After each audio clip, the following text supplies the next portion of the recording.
Dari mancanegara, gereja Katedral Notre Dame di Paris, Prancis terbakar. Akibat kebakaran, puncak menara bangunan bersejarah ini runtuh. Kebakaran yang melanda gereja Katedral Notre Dame di Paris, Prancis terjadi Senin sore waktu setempat.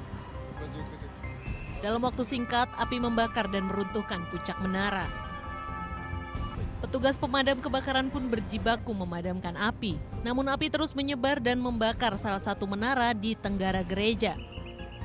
Pemadaman api dilakukan dari dalam dan luar bangunan. Sementara itu petugas juga dikerahkan untuk mengamankan karya seni bersejarah dari dalam gereja. Bangunan yang didirikan pada abad 12 ini menjadi salah satu ikon kota Paris. Terbakarnya gereja pun memancing rasa ingin tahu masyarakat lokal dan wisatawan. Namun petugas mengimbau masyarakat untuk menjauhi lokasi kebakaran. Beside as a civilization or cultural dimension, for Catholics, it's a tremendous loss for us because, of course, it's one of the pilgrimage to this day. So it's a time of sadness. Kebakaran bangunan bersejarah ini juga mencuri perhatian Presiden Prancis Emmanuel Macron yang langsung membatalkan rencana pidato kebangsaannya. Macron langsung datang ke lokasi untuk melihat proses pemadaman api. Macron juga berjanji akan membangun kembali Notre Dame dan menggalang dana nasional.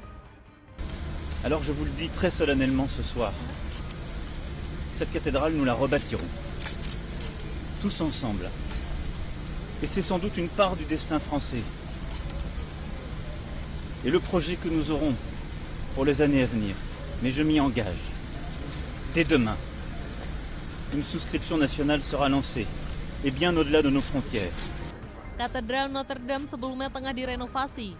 Kali ini proyek renovasi menghabiskan dana hingga 6 juta euro. Dugaan sementara kebakaran terjadi terkait aktivitas renovasi bangunan. Hingga malam proses pemadaman masih terus berlangsung. Petugas belum mendapat laporan ada tidaknya korban tewas dalam peristiwa ini. Belum ada laporan korban luka dari lokasi.